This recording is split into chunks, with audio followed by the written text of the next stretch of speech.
You squeeze in the middle and it should come down.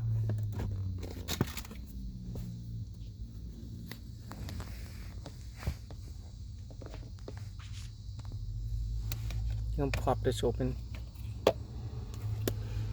and cam for this video.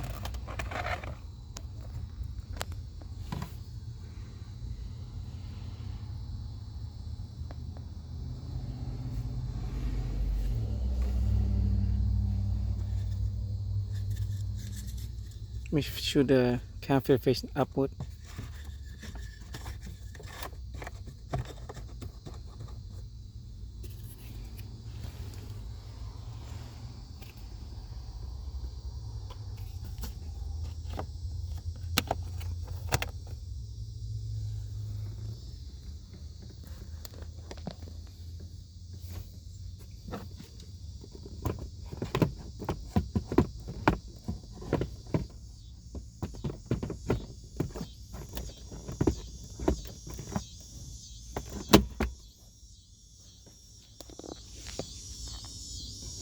Put this back.